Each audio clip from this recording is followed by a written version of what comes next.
महामेयर हर्क साम्पाङज्यूका साथ दिँदै रोशन अधिकारीज्यूलाई यो मानेमा धन्यवाद नदिइरहन सकिएन। महागायक राजेश पायल राई धरान महान छ। एक हिसाबले हाई हाई धरान भने जस्तो, धरानले जिन्दाबाद भने जस्तो देशको एक्जिक्युटिभ हेड हुने सम्भावना भयो। हर्क साम्पाङज्यूको पवित्र कार्यलाई साथ दिँदै खरो खरो भाषामा बडो बुलन्द आवाजमा स्पष्ट रूपमा भन्नुभएको छ, धरानलाई सिद्धाउँछु भन्नेहरू आफै सिद्धिन्छन्। बाहुन छेत्री, राई, लिम्बू, मगर, तामाङ, गुरुङ सबै नेपालीहरूको साथमा हुनुहुन्छ आदरणीय मेयर हर्क साम्पाङज्यू। अब सरकार चोर त चोर हो, कुन सरकार चोर हो स्पष्ट गर्नु भएन। महाराज पल्टिनु हो, बालेन शाह तेर्नु भएन, गर्नु भएन, आदि इत्यादि भन्नु। बालेन शाह र हर्क साम्पाङज्यू यो देशको महामेयर हो, असल मेयर हो। सर राजेश पायल राई चाहिँ धरानमा चाहिँ स्वागत छबाट सुरु गर न। पुनः सर यहाँलाई स्वागत छ।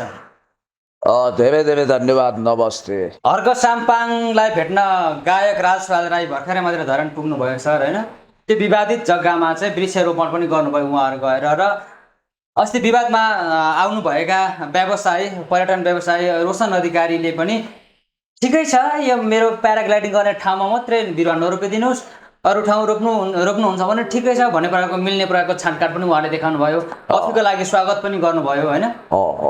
अनि राधिका दासीले जुन कुरा अस्ति भन्नुभएको थियो धरानलाई 1 मिनटमा सिद्ध्याउँछु भनेर, त्यस कुरालाई चाहिँ राजेश पायल राईले धरान 1 मिनटमा सिद्धिँदैन भनेर प्रतिक्रिया दिनुभयो। सर भिडियो हेर्नुभयो नि, कस्तो लाग्यो सर यो कुरालाई, के भन्नुहुन्छ तपाईँ? एकदम गजब लाग्यो।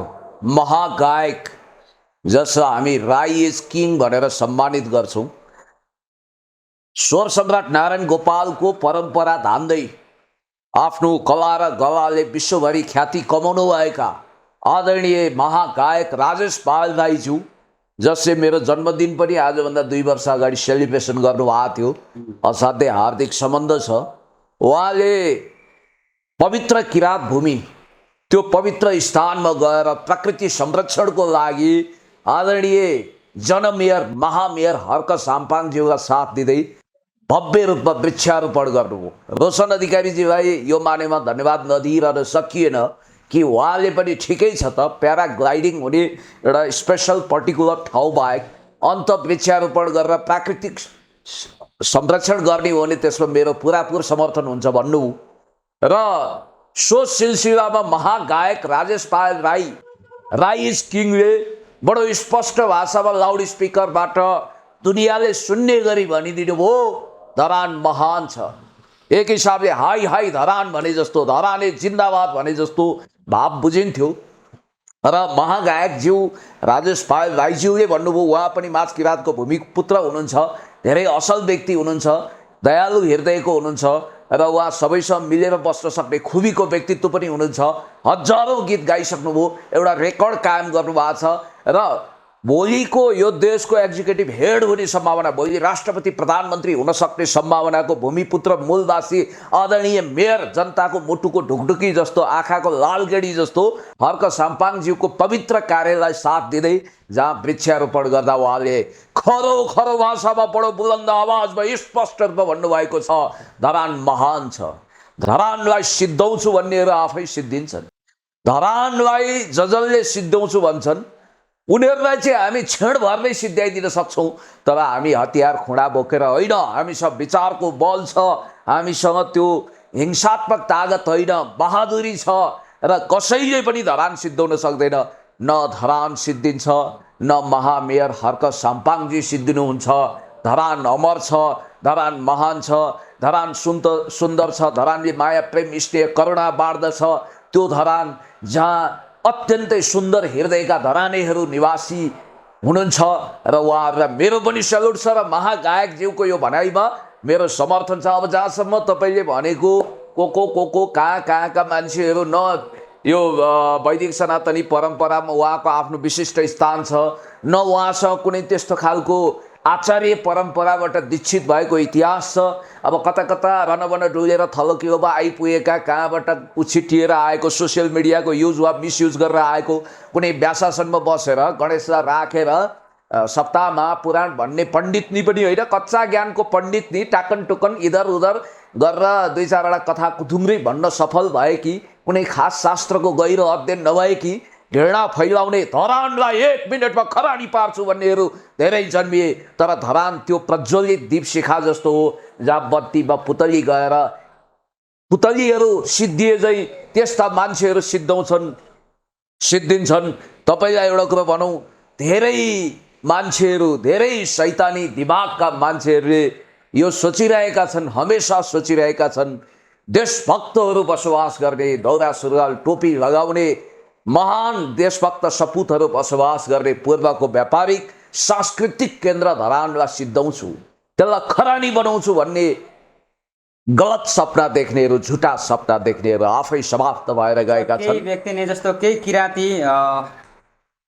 व्यक्तिहरूले के भन्नुभएको छ भने हर्क साम्पाङलाई मुर्दाबाद, हर्क साम्पाङलाई फाँसी दे भनिसके पछाडि चाहिँ राजेश पायल चाहिँ हर्क साम्पाङको साथमा एउटा उत्साहको लागि र आत्मबलको लागि पनि राजेश पायल पुग्नु भएको हो भनेर पनि भन्नुभएको छ कि कतिपयले। अफकोर्स आई एग्रिड, किनभने आज महागायक राजेश पायल राईज्यू जानुभयो, उहाँलाई साथ दिन सबै जानुपर्छ। बाहुन छेत्री, राई, लिम्बू, मगर, तामाङ, गुरुङ सबै नेपालीहरूको साथमा हुनुहुन्छ आदरणीय मेयर हर्क साम्पाङज्यू, उहाँलाई सफल बनाउनुपर्छ। उहाँको मिसन राम्रो छ। कोका खोलाबाट ल्याएर पानी खुवाउनु भयो, 42 किलोमिटरदेखि पाइप बिछ्याएर वृक्षारोपण गर्नुभएको छ। अस्ति त स्पष्ट रूपमा उहाँले भन्नुभयो नि, हामी वैदिक सनातनी अन्तर्गत बुद्ध परिवारका हौँ, हामीले बुद्धको महान मार्ग अपनाउनुपर्छ। फेरि एउटा कुरा चाहिँ के छ भने नि भाइ, कतिलाई के छ भने किराँत समुदाय छुट्टै हो के हो भन्ने छ। मैले तपाईँलाई हमेसा भनेको थिएँ कि वैदिक सनातनी नै हो है, किराँतीहरू महान किराँत भनेको वैदिक सनातनी परम्पराको हुनुहुन्छ भनेर मैले भनेकै थिएँ। कति मान्छेले यसमा विश्वास गर्नु भएन। म तपाईँलाई प्रमाण पनि देखाइदिन सक्छु र म आत्मविश्वासका साथ भनिदिन सक्छु कि कसरी महान किराँती समुदायको देशभक्तहरूले यो देशको विकास गर्नुभएको छ, रक्षा गर्नुभएको छ। पूर्वको माझ किराँतमा जन्मिएका होनाहार सपुतहरूले यो देशको राष्ट्रियताको शिरोमणि धान्नु भएको छ। एकजना पण्डितज्यू हुनुहुँदो रहेछ, उहाँ वैदिक सनातनी परम्पराको पण्डित हुनुहुन्छ, संस्कृतका श्लोकहरूसहित उहाँले भनेको कुरा एकचोटि म तपाईँलाई सुनाइदिन्छु। शक्ति प्रकृतिको पुजारी किराँत दाजुभाइ अवलम्बी हुन्। किराँतेश्वर महादेवको मन्दिर वैदिक सनातन धर्मावलम्बी हुन्। किराँतेश्वर महादेवको मन्दिर भगवान श्री पशुपतिनाथको मृगस्थलीको वनमा स्थित म एकचोटि तपाईँलाई ध्यानाकर्षण गराउँछु। सनातन धर्मावलम्बी हुन्। किराँतेश्वर महादेवको मन्दिर भगवान श्री पशुपतिनाथको मृगस्थली वनमा स्थित रहेको छ, जहाँ उहाँको नित्य पूजा आरती हुने गर्दछ। किराँतेश्वर महादेव नै भगवान श्री पशुपतिनाथ भइबक्सिन्छ। किराँतीहरू भनेका प्रकृतिका पुजारीहरू पनि हुन्। प्रकृति भनेको पृथ्वी, जल, अग्नि, वायु, आकाश हो। भगवान श्री कृष्णले पनि श्रीमद् भगवत गीता यथारूपको 7 पारमा भनिबक्स्यो, भूमि रापो नलो वायु खम मनोबुद्धि रेव च अहङ्कार इतियमे भिन्न प्रकृति रस्तदा। अर्थात् पृथ्वी, जल, अग्नि, वायु, आकाश, मन, बुद्धि र अहङ्कार यी 8वटा तत्त्वहरू मेरै भिन्न प्रकृति हुन्। फेरि गीता 9:10 मा पनि भनिबक्स्यो, मयाध्यक्षेण प्रकृति सूयते सचराचरम हेतुनानेन कौन्तेय जगति परिवर्तते। अर्थात् यो भौतिक जगत मेरै निर्देश अनुसार काम गर्ने मेरै एउटा प्रकृति हो। त्यसैले भगवान श्री कृष्णको भिन्न शक्ति प्रकृतिको पुजारी किराँत दाजुभाइ तथा दिदीबहिनीहरू हजुरहरू वैदिक सनातन धर्मावलम्बी नै हुनुहुन्छ। उहाँले पण्डितज्यूले स्पष्ट रूपमा भन्नुभयो, हो हामीलाई यस्तो नेपालको परम्परा, संस्कृति, मूल्य, मान्यतालाई शिरमा राखेर अगाडि बढिरहेका देशभक्त किराँती दाजुभाइ दिदीबहिनी, राई, लिम्बू समुदाय लगायत सबै समुदायलाई समेट्ने महान वैदिक सनातनी परम्परा, प्रकृति पूजक, बुद्ध मार्गी, सिख, जैन, बोन सबै समेट्ने यो एउटा महान धर्म परम्परा अन्तर्गत अगाडि बढ्नु छ। र यो कहाँ दासी को के कसले के भन्यो डजन्ट म्याटर के, बुझ्ने मान्छे, शास्त्र बुझ्ने आचार्य पण्डितज्यूहरू, महापण्डितज्यूहरूले संस्कृतका श्लोकहरू सहित यसरी स्पष्ट गरिदिनु भएको छ। अब हेर्नु त, हर्क साम्पाङजी र हाम्रो आदरणीय मेयर, महामेयर, अर्का महामेयर बालेन शाहज्यूको मित्रता, उहाँलाई पुत्री लाभ भएको भए यो सोध्ने नै वाला थिए। जस्तो उहाँहरूको मित्रता चाहिँ अहिले कस्तो प्रगाढ देखिन थाल्यो है। हो, स्वाभाविक एकदम स्वाभाविक हो। भर्खरै मात्रै उहाँलाई पुत्री लाभ भयो। उहाँ त्यति बेला हर्क साम्पाङले बधाई दिनुभयो, स्ट्याटस हेर्नुभयो होला है। यो विषय अलिकति जोडौँ। यो कहाँबाट सुरु भयो भने हामीले बालेन शाहज्यूको विषयमा अलिकति कुरा गरौँ त। अहिले उहाँले एउटा स्ट्याटसको पोस्ट डिलिट गर्नुभयो। हुन त हेर्नुहोस्, यो मेसोमा मैले एउटा कुरा तपाईँलाई भन्नै पर्छ। अहिले भारतबाट योगी र मोदीहरूको आशीर्वाद प्राप्त भएका, नेपाललाई फेरि अस्थिर बनाउने, विखण्डनमा लाने अनि चलखेल गर्ने अरबौंको कारोबार गर्ने धन्दा सेठहरू यहाँ विभिन्न रूप धारण गरेर आइरहेका छन् र क्रिस्चियन धर्मावलम्बी युनिभर्सल चर्चका ठेकेदारहरूसँग बसेर फोटो खिचाएर सम्मान ग्रहण गरिरहेका छन्। म तिनको नाम लिएर सम्मानित गर्न चाहन्न, अहिले नेपालतिरै घुमिरहेका होलान् र यहाँ धर्मको ठेकेदार भएर आफ्ना छोराछोरीलाई विदेश पठाउने तर नेपालको मौलिक संस्कृति परम्परा मान्यता मूल्यलाई आत्मसात गर्ने महान देशभक्त किराँतीहरूको अपमान गर्ने हाम्रा राई लिम्बू समुदाय हर्क साम्पाङजीको बदनाम गर्नेहरूले के बुझुन् भने ती इन्डियाबाट आएका आयातित हिजो धीरेन्द्र शास्त्री लगायत अहिले नेपाली मूलका एकजना कतातिर घर भएका र भारतमा ठुलो धन्दा गर्ने हेलिकप्टर चढेर हिँड्ने तिनले पूर्व राजालाई पनि बेवकुफ बनाएका थिए त्यतिखेर र कुनै त्यस्तो विशिष्ट आध्यात्मिक अलौकिक शक्ति नभएको बुझिन्छ। तर मसँग त्यो शक्ति छ भन्दै ढोङ गरेर हिँड्नेहरू वास्तवमा भन्ने हो भने उनीहरू नेपालमा साम्प्रदायिक तनाव र द्वन्द्व भड्काउन चाहन्छन्, हिंसा गर्न चाहन्छन्। यस्तो नहोस्, कोही पनि भ्रम नपरौँ। नेपालमै एकदम सद्ज्ञानी ब्रह्मस्वरूपा धेरै राम्रा सतत ज्ञान भएका महापण्डितज्यूहरू हुनुहुन्छ। हामीलाई बहुरूपिया मान्छेहरू, चटके मान्छेहरू, धर्मको आडमा व्यापार गर्नेहरू आवश्यक छैन।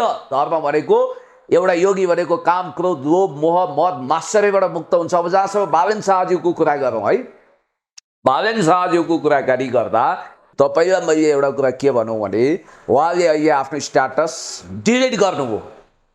त्यो स्ट्याटसमा के थियो भने नेपालको सोसियल मिडियाको हिस्ट्रीमा सायद फर्स्ट टाइम सबभन्दा बढी लाइक र कमेन्ट, लाखौँले लाइक कमेन्ट गरेको र हजारौँले सेयर गरेको एउटा पोस्ट थियो जहाँ उहाँले आज त तिमीले महानगरपालिकाको गाडी रोक्यौ भोलिदेखि रोक्यौ भने सिंहदरबारमा आगो लागि हुन्छ, म जोसु आगो भनेर भन्नुभएको रहेछ र सरकार चोरै हो भन्नुभयो। यो सरकार चोर हो भन्ने विषयमा चाहिँ एकजना भारतको प्रसिद्ध शायर, मैले पनि आज टिकटक बनाएको छु, उहाँले एकचोटि इमर्जेन्सीमा इन्दिरा गान्धीको सरकार चोरै हो भनिदिनु भएको छ। के अरे सरकार चोरै हो भन्नुभयो। अब सरकार चोर त चोर हो, कुन सरकार चोर हो स्पष्ट गर्नु भएन। अनि पुलिस स्टेसनमा उहाँलाई बोलाइएछ, तपाईँले सरकारलाई चोर भनेको हो भन्दा हो।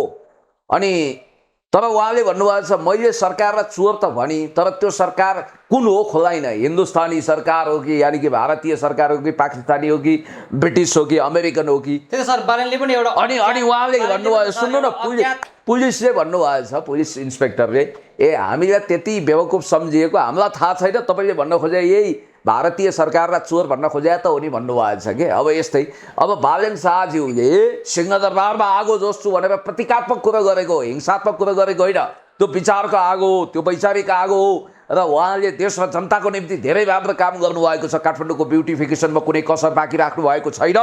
तर उहाँले के भने एउटा जिम्मेवार मेयरको हैसियतले त्यो पोस्ट पनि डिलिट गरिसक्नु भएको छ। ठिक छ, त्यसमा म उहाँलाई धन्यवाद दिन्छु।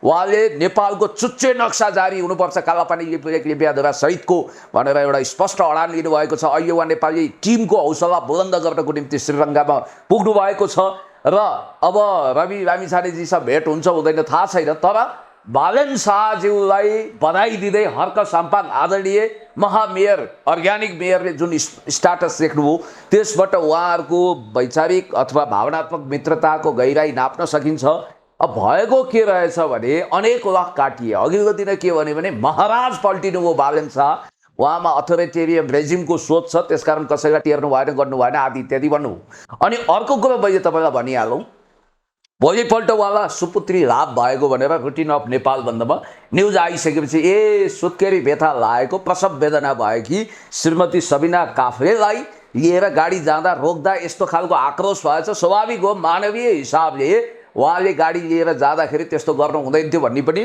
पब्लिकले ठान्यो। अब 2 घण्टा पछि चाहिँ उहाँले अर्को विशेष प्रविधिबाट, जस्तो तपाईँ हामीले जसरी स्वाभाविक हिसाबले बच्चा जन्माएका छौँ त्यसरी होइन कि विशेष प्रविधिबाट बच्चा जन्माएको, तर एउटा नानी चाहिँ बितेको र अर्को नानी पनि बिरामी भएको र सबिना काफ्लेजी उहाँको धर्मपत्नीको पनि स्वास्थ्य त्यति राम्रो नभएको भनेर लेख्यो। अब मलाई थाहा छैन, रातो पार्टीले त्यो लेखिसकेपछि यो सत्य हो होइन मलाई केही थाहा छैन।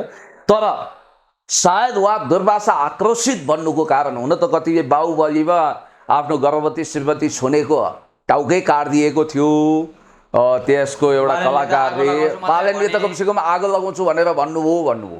अब यो सिंहदरबार साधु सन्त महन्त इमान्दार मान्छेको बसोबास भएको ठाउँ हो कि चोर र लुटेराहरूको बसोबास भएको प्रतीकात्मक रूपमा उहाँ कवि हृदयको मान्छे महाकवि लक्ष्मीप्रसाद देवकोटाबाट हाइली इम्प्रेस्ड हुनुहुन्छ, ऱ्यापर हुनुहुन्छ। त्यसकारण उहाँले काव्यात्मक भाषामा प्रतीकात्मक बिम्बात्मक रूपमा भनेको हुनसक्छ। र म यो कुरामा के भन्छु भने बालेन शाह र हर्क साम्पाङज्यू यो देशको महामेयर हो, असल मेयर हो, उहाँले राम्रो काम गर्नुभएको छ। र यो दुई व्यक्ति मिलेर भोलि पार्टी खोल्नुभयो भने नि यो देशमा तख्ता पलट हुन सक्छ भन्ने सम्भावना पनि देखिन्छ। र उहाँहरू अगाडि बढ्ने सद्बुद्धि प्रेरणा प्राप्त भइरहेको छ। र महागायक राजेश पाल राईज्यूलाई पनि मैले यो मेसोमा धन्यवाद दिइसकेँ।